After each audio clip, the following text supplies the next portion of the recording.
Murphy is back with us. David, how are you, man? I feel like I don't get to see you enough. Hey, I'm doing well.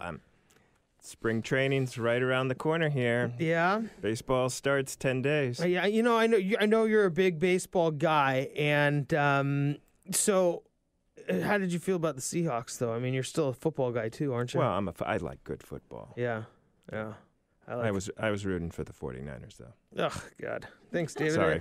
All of a sudden, I feel like I see you just way too often. David Murphy joins us. He's the Director of Operations at Credit Insider Club. David, so besides the 49ers, I know you're a Giants fan. There are some teams that are doing really well, and you can see it on the field every time you maybe watch the teams. With your credit, there's a lot that kind of rests behind the curtain that maybe people don't completely understand, and it's tougher to know if you have good credit maybe than if you have a good team that you're watching. First off, you got to know what type of team you have, okay? A lot of people don't know what's on their credit reports, period. Mm-hmm. And they need to pull up their credit reports at least once or twice a year, especially in the day and age now of identity theft. You need to know if anyone's tampering with your credit report, if there's inquiries you don't recognize. Easiest way, for free, annualcreditreport.com. Mm-hmm. And you can get one free copy of each of the three bureaus, Equifax, Experian, and TransUnion, once a year. Otherwise, you can pay for it. You can go to each of the bureaus and download for $8, $11, mm-hmm. and get a copy of your credit report. Mm-hmm. So when you start looking at your credit, I mean, in some ways, and I understand credit because just being in the mortgage business, it's part of our gig. But in some ways, even once you download that credit report and you look at it, it still doesn't exactly tell you, it doesn't maybe show you how to read it. It can still be confusing to some people. Lots of people do not recognize how to read a credit report. It's a foreign language to them. So you need to be able to look at the credit report and identify who your creditors are and what the rating is. Do you pay as agreed? Is there a late pay? Just remember, the credit report goes from 7 years back. So you're looking at February 2006 to the present, mm-hmm. 2013. So if you miss a payment and you have a 30-day late on your credit report this month, it's going to continue to sit there until February 2020. That's a long time. That's a long time. That's why it is crucial that you stay on top of things. So one of the first things you do is you take a look at your credit report and identify who reports on you. Mm-hmm. So that you have a simple way to be able to prioritize your bill paying. Whoever shows up on the credit report, they get paid first.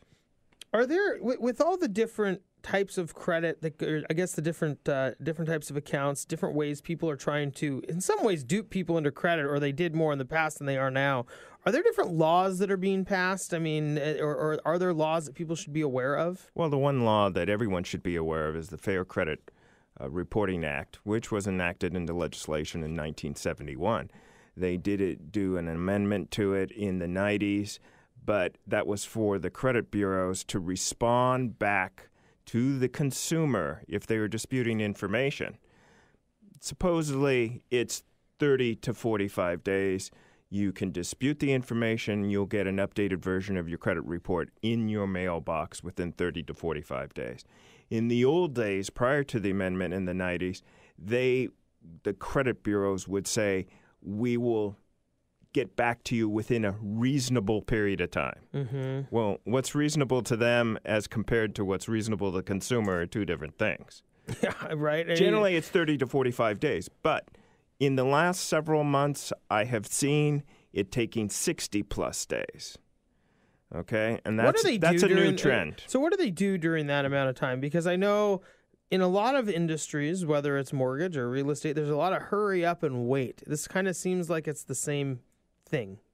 Well, it is the same thing. This is the way it works. Dispute goes into the mail from the consumer to the credit bureaus. Credit bureaus then have 5 days to send out to the furnisher or the creditor. And the creditor then has 30 days to respond back to the consumer or back to the credit bureau, and then credit bureau sends an updated to the consumer. What really happens is everything goes through this big computer called the OCR, optical character recognition. If they recognize the same type that you had sent in a letter previously, a couple months back, then it shoots out and you're going to go to one spot in the bureau. As compared to if you handwritten something, it'll go to opened by a real person. Really? And they may, in turn, do the investigation. Now, if a dispute goes out and you get a response within 10 days, they're lying to you. It didn't get processed. There's no way that something can be processed in that period of time. That's why it generally takes 30 to 45 days to go through the process. But why are credit companies, I mean, you think of credit companies as like this purveyor of goodness, right? Like we know who should be able to borrow money and who shouldn't. How are they allowed to lie or, as you say, just not process something?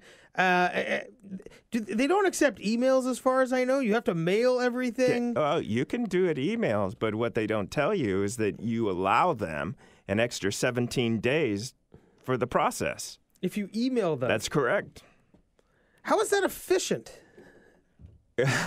Well, hey, it's about dollars and data, Ben. Mm-hmm. It's cost effective. So for each negative item that is disputed on the credit report, it's going to cost the credit bureaus $41 manpower.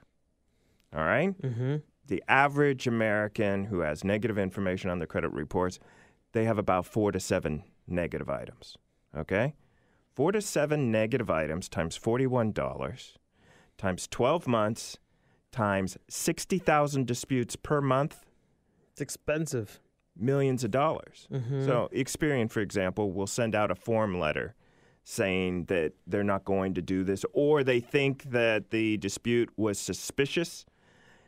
And 50% of the Americans out there who get this letter are going to give up, period. Is that the game? That is the game, because it doesn't cost them more money to do research if half the people are going to give up. Because everybody gets this notion right now. I'm going to write the letter, I'm going to send it off, and then life happens, and then they never do anything again. Well, I think this 60 Minutes interview that was on Sunday may just be the trigger to change some things here, because you saw Steve Croft there banging his head against the wall trying to talk to a live person. The person he wound up talking to was somebody in Chile or India where they outsource the disputes. These people go through 90 disputes a day, and then they put codes for each of the items that, not mine, never late, inaccurate information. So they code it out, and then they send it to the furnisher, whoever the creditor is. They, in turn, will supposedly verify the information to determine if it's inaccurate, obsolete, or non-verifiable. If they determine that it's verifiable, current, and accurate information, it's not going to be upgraded. They're going to say, we verified this information. So you talk about outsourcing to save costs. Do the credit bureaus make a lot of money? I mean, are they a wealthy company? They are huge. They employ many, many lobbyists, grease and palms in Washington, D.C. They don't make their money, big money, okay? Felix Hernandez chump change. Sure. They don't make it by selling you a credit report. Certainly when you go on the internet and you type up Equifax, you're going to get hit by their monitoring service, and they're trying to sell you product. They make money by selling your demographics to other creditors who are trying to sell you on credit cards. Okay, so American Express is doing a gold card mail out. They want to know. I think I get that literally. If you're talking about one specifically, I think I get an American Express business card sent to me Like once a week. There you go. Blonde hair, blue eyes, lives in Seattle between the ages of 20 There you go. 20 and 70. You fit the demographic range of what they're looking for. They plug in that demographic range into the computer, and it outshoots millions of names. That's where they make the big money is. Because your name's worth a dime. David, we have to go to break in just a minute, but I have a quick question for you. Again, we're here with David Murphy, Director of Operations with Credit Insider Club. Do you trust the credit bureaus personally? Trust no one. And with that, I love it, David. Thanks so much for joining us. Stick around for a few minutes. We'll get some more of everybody's opinions in just a few. I'll be right back. You're listening to Brashonomics.